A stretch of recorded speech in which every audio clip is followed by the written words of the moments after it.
Good morning students. ಇವತ್ತು ನಾವು 10ನೇ ತರಗತಿಯ 2 ಚರಾಕ್ಷರಗಳಿರುವ ರೇಖಾತ್ಮಕ ಸಮೀಕರಣ ಜೋಡಿಗಳು 3ನೇ ಅಧ್ಯಾಯವನ್ನು ನೋಡ್ತಾ ಇದ್ದೀವಿ. ಇದರಲ್ಲಿ 3.1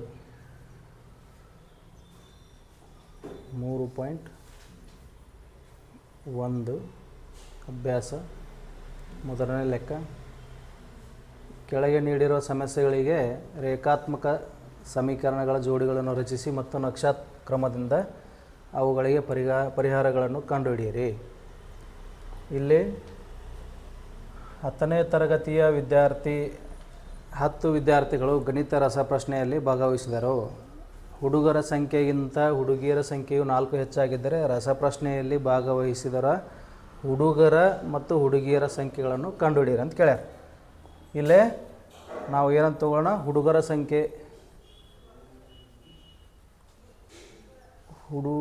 ಸಂಖ್ಯೆಯನ್ನು ಎಕ್ಸ್ ಅಂತೇಳಿ ತೊಗೊಂಡಿವಿ ಅಂತಂದ್ರೆ ಹುಡುಗಿಯರ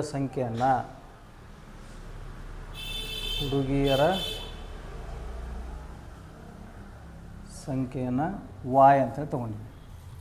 ಈಗ ಹುಡುಗಿಯರ ಸಂಖ್ಯೆ ಅಂದ್ರೆ ವಾಯ್ ಈಸ್ ಈಕ್ವಲ್ ಟು ಹುಡುಗರ ಸಂಖ್ಯೆಗಿಂತ ಎಷ್ಟು ಹೆಚ್ಚಾಗಿದೆ? 4 ಹೆಚ್ಚಾಗಿದೆ ಅಂತೇಳಿ. ಅಂದರೆ ಇಲ್ಲಿ ನಾವು ವಾಯ್ ಈ ಎಕ್ಸನ್ನು ಈ ಕಡೆ ತೊಗೊಂಡ್ಬಿಟ್ಟಿವಿ ಅಂದ್ರೆ y minus x is equal to 4 ಆಯ್ತು. ಇದು ಈಕ್ವೇಷನ್ ನಂಬರ್ 1 ಆಯ್ತು ನಮ್ಗೆ. ಇನ್ನು ಇದರೊಳಗನ ಸ್ಟಾರ್ಟಿಂಗ್ ಏನು ಹೇಳ್ಯಾರ? 10ನೇ ತರಗತಿಯ 10 ವಿದ್ಯಾರ್ಥಿಗಳು ಅಂತ ಹೇಳ್ಯಾರ. ಅಂದ್ರೆ ಎಲ್ಲ ಸೇರಿ ಅಂದ್ರೆ ಹುಡುಗರು ಮತ್ತು ಹುಡುಗಿಯರು ಸೇರಿ ಎಷ್ಟು ವಿದ್ಯಾರ್ಥಿಗಳು? 10 ವಿದ್ಯಾರ್ಥಿಗಳು. ಇದು ಈಕ್ವೇಷನ್ ನಂಬರ್ 2 ಅಂತೇಳಿ ತೊಗೊಳ್ಳೋಣ. ಇವಾಗ ಈ ಈಕ್ವೇಷನ್ ನಂಬರ್ 1 ಮತ್ತು 2ರಿಂದ ನಾವು ಏನು ಹೇಳ್ಯಾರಲ್ಲಿ ರೇಖಾತ್ಮಕ ಸಮೀಕರಣಗಳನ್ನು ತಗೊಂಡು ನಕ್ಷಾಕ್ರಮದಿಂದ ಅವುಗಳಿಗೆ ಪರಿಹಾರಗಳನ್ನು ಕಂಡುಹಿಡಿಯಿರಿ ಅಂತ ಹೇಳ್ಯಾರ. ಇಲ್ಲೇ ನಕ್ಷಾಕ್ರಮದಿಂದ ಈಗ ಫಸ್ಟ್ನೇದು ಏನಾಯ್ತು ನಮ್ಮದು y minus x is equal to 4. ಎರಡನೇದು ಏನಾಯ್ತು ಇಲ್ಲಿ x plus y is equal to 10. ಈಗ ಇದರೊಳಗೆ ನಾವು ಯಾವುದಾದ್ರೂ ತೊಗೋಬೋದು. ಇಲ್ಲಿ ಏನು ಎಕ್ಸ್ ಇಸ್ ಈಕ್ವಲ್ ಟು ಏನು ತೊಗೋತೀರಿ? ಇಲ್ಲಿ ಎಕ್ಸ್ ಈಸ್ ಈಕ್ವಲ್ ಟು 0 ಆದಾಗ ವಾಯ್ ಏನಾಗ್ತೈತಿ? ವಾಯ್ ಈಸ್ ಈಕ್ವಲ್ ಟು ಅಥವಾ ವಾಯ್ ಮೈನಸ್ ಎಕ್ಸ್ ಅಂತಂದ್ರೆ 0 ಈಕ್ವಲ್ ಟು 4 ಅಂದರೆ ವಾಯ್ ಇಸ್ ಈಕ್ವಲ್ ಟು 4. ಈಗ ಎಕ್ಸ್ ಇಸ್ ಈಕ್ವಲ್ ಟು 1 ಆದಾಗ ಯಾವುದಾದ್ರು ತಗೋ. ಎಕ್ಸ್ ಇಸ್ ಈಕ್ವಲ್ ಟು 1 ಅಂತ ತೊಗೊಂಡೆ ನಾ. ಇಲ್ಲಿ ವಾಯ್ ಇಸ್ ಈಕ್ವಲ್ ಟು ಏನಾಗ್ತೈತಿ? ಇಲ್ಲೇ y is equal to x is equal to 1 ಆದಾಗ ವಾಯ್ನ ಬೆಲೆ ಏನಾಗ್ತೈತಿ? ಇಲ್ಲಿ ನೋಡ್ರಿ, ವಾಯ್ ಮೈನಸ್ ಎಕ್ಸ್ ಅಂದಾಗ 1 is equal to 4. Y is equal to 4. ಈ ಕಡೆ ಬಂದರೆ ಇದು 1 ಪ್ಲಸ್ 1 ಆಗುತ್ತೆ. ವಾಯ್ ಇಸ್ ಈಕ್ವಲ್ ಟು 5 ಆಯಿತು. ಈಗ ನಾವು ಇದಕ್ಕೆ ಬಾಕ್ಸ್ ಹಾಕ್ಕೊಂಡು ಎಕ್ಸ್ ಮತ್ತು ವಾಯ್ ಅಂಥೇಳಿ ಎಕ್ಸ್ ಫಸ್ಟಿಗೆ ಏನು ತೊಗೊಂಡಿದ್ವಿ? 0 ತೊಗೊಂಡಿದ್ವಿ. ಆವಾಗ ನಮ್ಗೆ 4 ಬಂದಿತ್ತು ವಾಯ್. ಎಕ್ಸ್ 1 ತೊಗೊಂಡಾಗ ವಾಯ್ 5 ಬಂತು. ಇದು 1 ಆಯ್ತು. ಇನ್ನು ಈ ಕಡೆ ಸೈಡಿಗೆ ತೊಗೊಂಡಾಗ ನಾವು ಎಕ್ಸ್ ಇಸ್ ಈಕ್ವಲ್ ಟು ಏನು ತೊಗೊಳ್ಳೋಣ? 3 ತೊಗೊಳ್ಳೋಣ. ಎಕ್ಸ್ ಇಸ್ ಈಕ್ವಲ್ ಟು 3 ಆದಾಗ ವಾಯ್ ಏನಾಗ್ತೈತಿ? ಎಕ್ಸದ ವ್ಯಾಲ್ಯೂ 3 ಹಾಕ್ರಿ. 3 plus y is equal to 10. Y is equal to ಈ 3 ಆ ಕಡೆ ಹೋದ್ರೆ ಪ್ಲಸ್ 3 ಇದ್ದದ್ದು ಮೈನಸ್ 3 ಆಯ್ತು. ಅಂದ್ರೆ 10 ಮೈನಸ್ 3 ಅಂದರೆ ವಾಯ್ ಇಸ್ ಈಕ್ವಲ್ ಟು 7 ಆಯ್ತು. ಹೌದಾ? ಈಗ ಇನ್ನೊಂದು ಎಕ್ಸ್ ಇಸ್ ಈಕ್ವಲ್ ಟು 5 ಅಂತೇಳಿ ತೊಗೊಂಡು ಎಕ್ಸ್ ಇಸ್ ಈಕ್ವಲ್ ಟು 5 ಆದಾಗ ಆವಾಗ ಏನಾಗ್ತೈತಿ?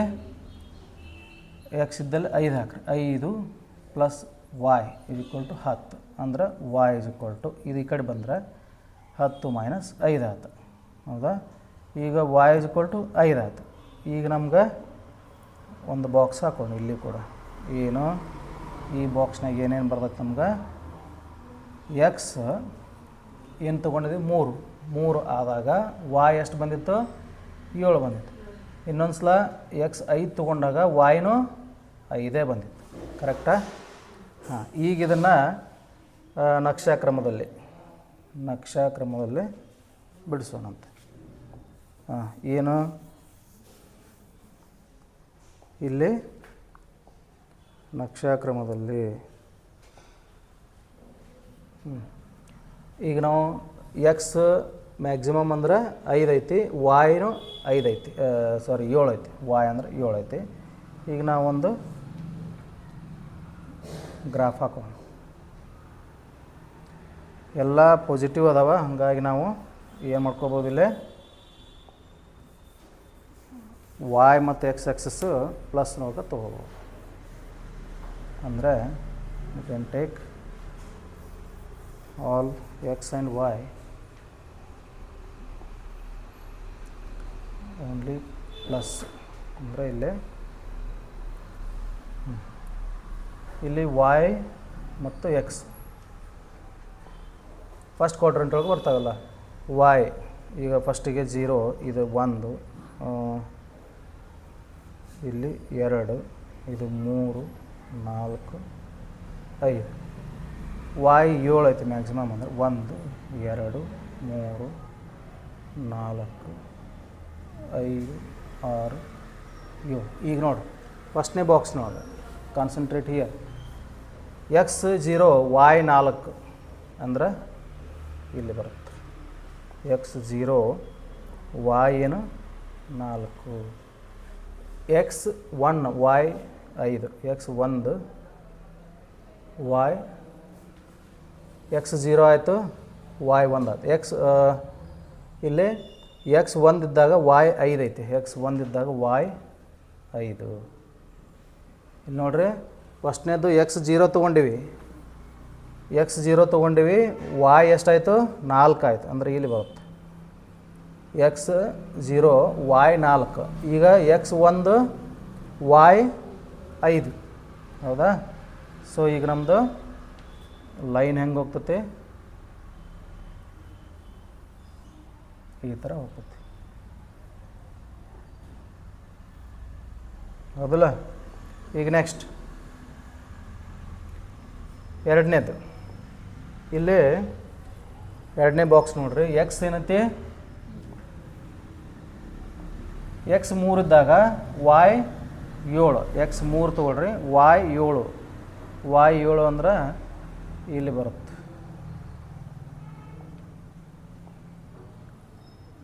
ಓಕೆ, ಇನ್ನು ಎಕ್ಸ್ 5, ವಾಯ್ 5, ಎಕ್ಸ್ 5, ವಾಯ್ನೂ ಕೂಡ 5, ಅಂದ್ರೆ ಇದು ಹಿಂಗೆ ಹೋಗ್ತೈತಿ. ಒಂದನೇದು ಹೆಂಗೆ ಬಂತು ಈ ಥರ, ಎರಡನೇದು ಹಿಂಗೆ ಹೋಗ್ತು.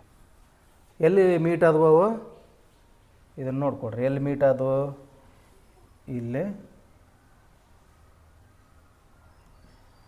ಎಕ್ಸ್ ಆಕ್ಸಸ್ ಮೇಲೆ, ಇಲ್ಲೇ ವಾಯ್ ಆಕ್ಸಸ್ ಮೇಲೆ. ಅಂದರೆ ಎಲ್ಲಿ ಮೀಟ್ ಆಯ್ತದು ಈಗ ನಾವು ಬರ್ಕೊಳ್ಳೋಣ. ಫಸ್ಟಿಗೆ ಎಕ್ಸ್ ಇರ್ತೈತಿ, ಎರಡನೇದು ವಾಯ್ ಇರುತ್ತೆ, ಹೌದಲ್ಲ? ಎಕ್ಸ್ ಅಂತಂದ್ರೆ 3, ವಾಯ್ ಅಂತಂದ್ರೆ ಇಲ್ಲಿ 7. ಅಂದ್ರೆ ಏನಾಯ್ತು ಇಲ್ಲಿ ಎಕ್ಸ್ ವಾಯ್. ಎಕ್ಸ್ ಅಂದರೆ ಎಷ್ಟಾಯಿತು, ಎಕ್ಸ್ ಅಂದರೆ 3 ಆಯಿತು. X = 3, Y = 7. ಅಂದರೆ ಎಲ್ಲ ಕೂಡಿ 10 ಆಯ್ತು. ಅಂದರೆ 10 ವಿದ್ಯಾರ್ಥಿಗಳು, ಹೌದಲ್ಲ? ಎಲ್ಲ ಕೂಡಿ 10 ವಿದ್ಯಾರ್ಥಿಗಳಾದರು. ಅದರೊಳಗೆ ಎಕ್ಸ್ ಹುಡುಗರು ನಾವೇನಂತ ತೊಗೊಂಡಿದ್ದೀವಿ, ಎಕ್ಸ್ ಅಂದರೆ ಹುಡುಗರು ಅಂತ ತೊಗೊಂಡಿದ್ದೀವಿ. ವಾಯ್ ಹುಡುಗಿಯರು. ಈ ಥರ ನೀವು ನಕ್ಷಾತ್ಮಕ ವಿಧಾನದಿಂದ ತೆಗಿಬೋದು. ಅರ್ಥ ಆಯ್ತಾ? ಇದಿಷ್ಟು.